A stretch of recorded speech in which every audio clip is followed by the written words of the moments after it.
Hello everyone. आज हम linear hyperbolic partial differential equation के सॉल्यूशन के बारे में बातचीत करेंगे। Linear hyperbolic partial differential equation हमारे पास है इस टाइप की, del square z by del x del Y plus A del Z by del x plus B del Z by del Y plus c z is equal to arbitrary function of x and y. तो ये हमारे पास है linear hyperbolic partial differential equation. इसको number 1 नाम दे दिया। अब हमें क्या करना है, इसको सोल्व करना है। सोल्व करने के लिए किसकी हेल्प से सोल्व करेंगे? रीमान मेथड की हेल्प से। तो रीमान मेथड है क्या, अब हम इसके बारे में डिस्कस करते हैं। ठीक है, तो रीमान मेथड में हमने क्या किया, हमने मान लिया let us assume that z del Z by del x del Z by del y, ये हमारे पास क्या है, कर्व सी के ऊपर प्रिस्क्राइब्ड है एक्स वाई प्लेन में। ठीक है, तो हमारा टारगेट क्या है, हमारा टारगेट है इक्वेशन नंबर 1 का सॉल्यूशन फाइंड आउट करना किसी आर्बिट्रेरी पॉइंट एक्स कोमा नीटा के ऊपर। ठीक है, तो अब थोड़ा सा ग्राफिकली देखते हैं। ये हमारे पास एक्स वाई प्लेन है, इसके ऊपर ये कर्व सी है। इस कर्व सी के ऊपर हमें जेड की value del Z by del x del Z by del y की वैल्यू हमें ऑलरेडी गिवन मिलेंगी। ठीक है, फिर हमने क्या किया, एक आर्बिट्रेरी पॉइंट लिया एक्साई कोमा नीटा। तो ठीक है, इसको यहाँ इससे मिला दिया, इसको इससे मिला दिया। ठीक है, पी कोमा, इसको पी नाम दे दिया, ये ए नाम, ये ए पॉइंट आ गया। पी को जब बी से मिलाया तो ये बी पॉइंट आ गया। ठीक है, तो अब हमें क्या करना है, ये जो पार्शियल डिफरेंशियल इक्वेशन 1 है ना, इसका सॉल्यूशन इस आर्बिट्रेरी पॉइंट के ऊपर फाइंड आउट करेंगे with the help of these condition. Condition कौन सी है, जो Z del Z by del x और del Z by del Y curve C के ऊपर प्रिस्क्राइब्ड होंगे, उन कंडीशंस की हेल्प से इक्वेशन नंबर 1 का सॉल्यूशन फाइंड आउट करेंगे। ठीक है, तो उसके लिए हमने क्या किया, कर्व सी के ऊपर एक आर्क ले ली ए बी। ठीक है, यहाँ पे पी ए जो है ना, पी ए ये एक्स एक्सिस के पैरेलल है और जो पी बी है वो वाई एक्सिस के पैरेलल है। ये पी ऑफ एक्साई कोमा नीटा ये कोई भी आर्बिट्रेरी पॉइंट है। ठीक है, अब हमारा टारगेट क्या होगा, एक ये रीजन निकाल लिया, डी क्या है, D is the reason bounded by this curve, this line and this line. ठीक है, मतलब ये जो रीजन है ना, इस रीजन के ऊपर ये आर्बिट्रेरी पॉइंट पी है ना, इसके पॉइंट के करस्पॉन्डिंग हमें डिफरेंशियल इक्वेशन 1 का सॉल्यूशन निकालना है। ठीक है, तो उसके लिए हमने क्या किया, एक लीनियर ऑपरेटर डिफाइन किया L, that is del square by del x del Y plus A del by del x plus B del by del Y plus C. ठीक है, ये ऑपरेटर डिफाइन किया। तो सिमिलरली इक्वेशन 1 को इस operator की help से कैसे लिख सकते हैं, इस तरह से लिख सकते हैं, L z is equal to f of x comma y. ठीक है, फिर हमने क्या किया, एक डब्लू ऐसा फंक्शन माना जो 2 वेरिएबल का फंक्शन है और उनके डेरिवेटिव जो है ना वो कंटिन्यूस है, फर्स्ट ऑर्डर के डेरिवेटिव।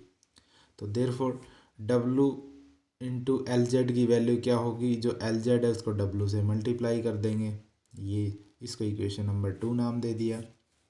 फिर हम क्या करेंगे, जो ऑपरेटर हमने एल डिफाइन किया था ना, ठीक है, जो ऑपरेटर हमने एल डिफाइन, इसके करस्पॉन्डिंग हम इसका एडजॉइंट ऑपरेटर डिफाइन करेंगे एम, इस तरह से M of W, that is del square W by del x del Y minus del by del X of A W minus del by del Y of B W plus C W. ये हमने इस L operator का adjoint operator M define कर लिया। फिर हम क्या करेंगे, डिफरेंस निकालेंगे, W into L of Z minus Z into M of W, ये डिफरेंस निकाला।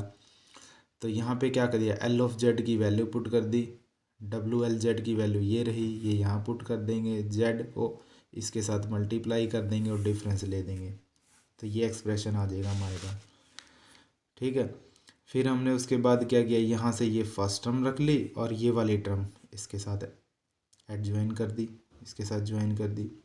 ठीक है, फिर ये वाली टर्म ले ली और उसके बाद इसको इसके साथ ये वाली टर्म एसोसिएट कर दी। ठीक है, ये टर्म और ये टर्म कैंसिल आउट हो जाएंगी। ठीक है, तो एक्सप्रेशन ये आ गया।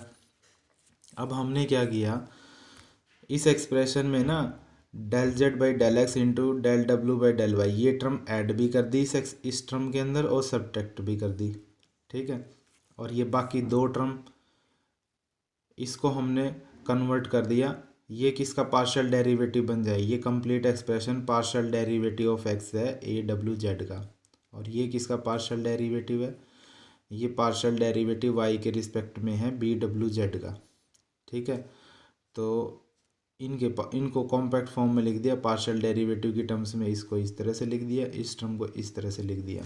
ठीक है, फिर हमने क्या किया, यहाँ पे इसको फिर कॉम्पैक्ट फॉर्म में लिख दिया, ये क्या बन गया, ये partial derivative with respect to y बन गया किसका, डब्लू del Z by del x का, ये कंप्लीट टर्म। और ये कंप्लीट टर्म पार्शियल डेरिवेटिव हो गया विद रिस्पेक्ट टू एक्स किसका, जेड इंटू डेल डब्लू बाई डेल वाई का, और लास्ट की दो टर्म एज इट इज। फिर हमने क्या किया, फिर एक टर्म ये होगी, एक टर्म ये होगी। ठीक है, सबसे पहले एक्स के रिस्पेक्ट में इस टर्म को और इस टर्म को कंबाइन कर दिया, इस तरह से लिख दिया। फिर इस टर्म को और इस टर्म को कंबाइन करके इस तरह से लिख दिया।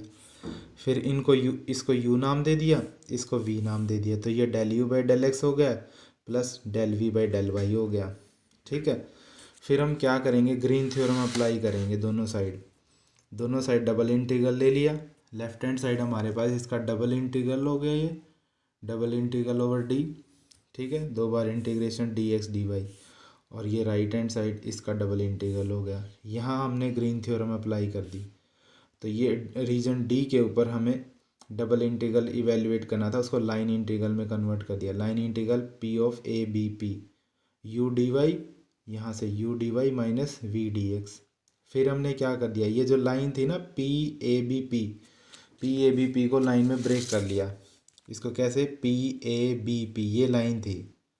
ठीक है, तो पी ए अलग कन्वर्ट कर दिया, फिर ए बी फिर बी पी, इस तरह से। ठीक है, ये कन्वर्ट कर दिया, P A U D Y minus we D X plus फिर A B of this integral plus B P of this integral. ठीक है, फिर हमने इसको क्या किया, सोल्व किया। इसमें वैल्यू पुट करेंगे, वैल्यू कौन कौन सी पुट की देखते हैं। यहाँ पे एक तो हमारे पास कौन सी इक्वेशन थी, y इज इक्वल टू हमारे पास था नीटा।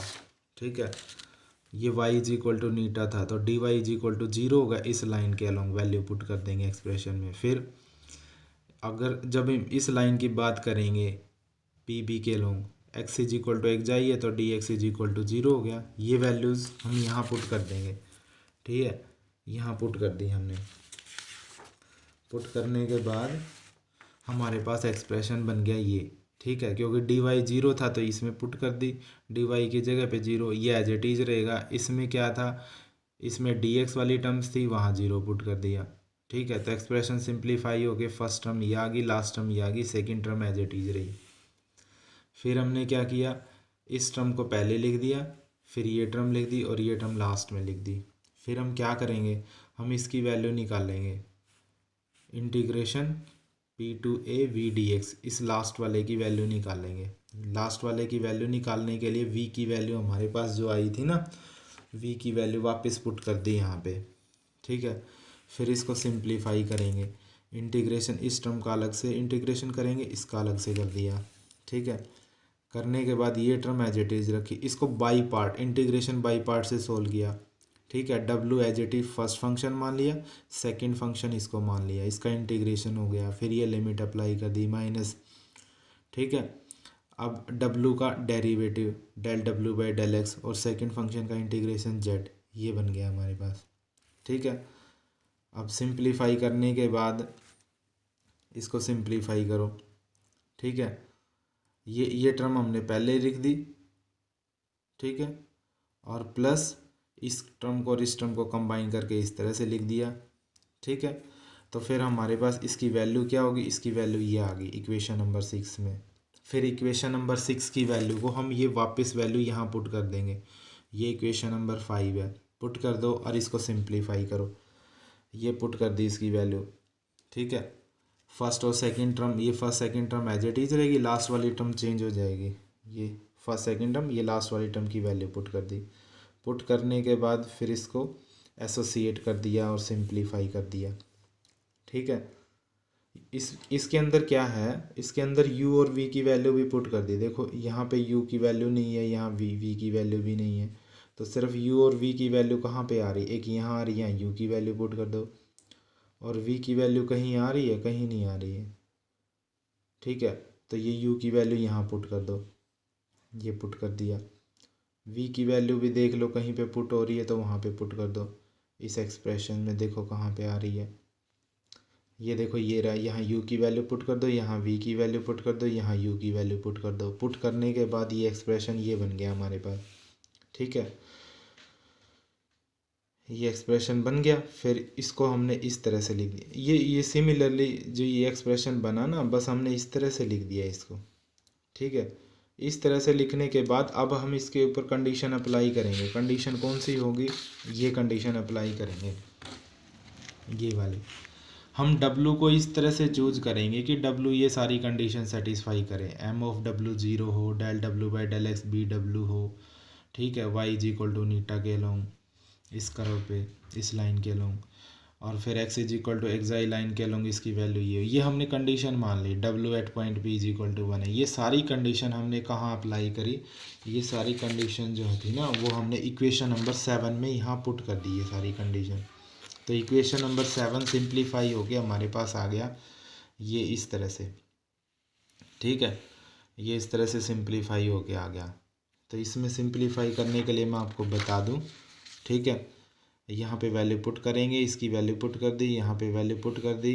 ये वैल्यू WB था, ये 0 हो गया, ये WA था, ये भी 0 हो गया। तो बाकी टर्म्स एज इट इज़। तो ये हमारे पास आ गया फाइनल सॉल्यूशन। ठीक है, पुट करने के बाद अब हम क्या करेंगे, बाउंड्री कंडीशन यूज करके इसका सॉल्यूशन फाइंड आउट करेंगे नेक्स्ट वीडियो में।